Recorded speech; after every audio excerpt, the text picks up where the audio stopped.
রাজশাহীর একটি ব্যস্ত রাস্তা, স্কুল ছুটির পরিচিত কোলাহল, সবকিছুই ছিল স্বাভাবিক। Rajshahi cantonment public school and কলেজের বাংলা বিষয়ের শিক্ষক মারুফ কারখিও প্রতিদিনের মতোই তার স্কুটি নিয়ে বাড়ির পথে রওনা দিয়েছিলেন।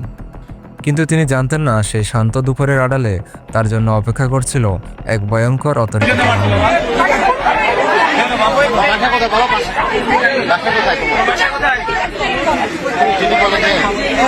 রাস্তার পাশ থেকে হঠাৎই বেশি আসে এক আকুল আরতি, একজন ছাত্রীর বিপদের চিৎকার।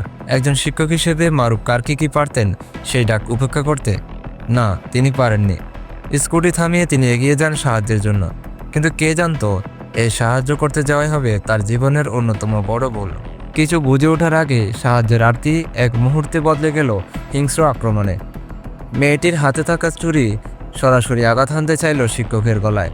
আত্মরক্ষার চেষ্টায় হাত দিয়ে ঠেকাতে গিয়ে রক্তাক্ত হলেন শিক্ষক মারুফ কারখি। তার ঘাড় এবং হাত কেটে যায়।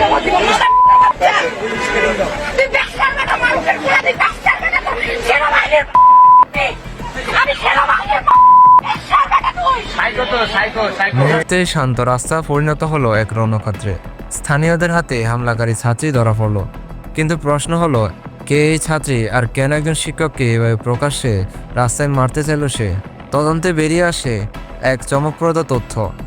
এই ছাত্রী আর কেউই নয়, Rajshahi cantonment public school and কলেজেরই একজন প্রাক্তন ছাত্রী, যাকে 2 বছর আগে উশৃঙ্খল আচরণের কারণে স্কুল থেকে টিসি দিয়ে বের করে দেওয়া হয়েছিল। তাহলে কি এটা 2 বছর ধরে পুষে রাখা ক্ষোভেরই প্রতিশোধ?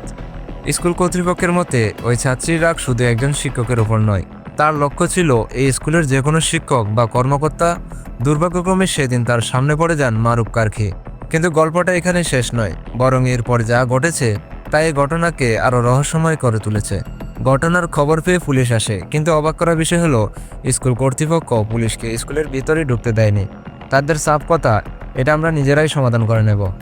একদিকে একজন শিক্ষক হাসপাতালে বেডে 3টি শিলে নিয়ে বাড়ি ফিরছেন, অন্যদিকে সেই হামলাকারী ছাত্রী ফিরে গেছে তার পরিবারের কাছে।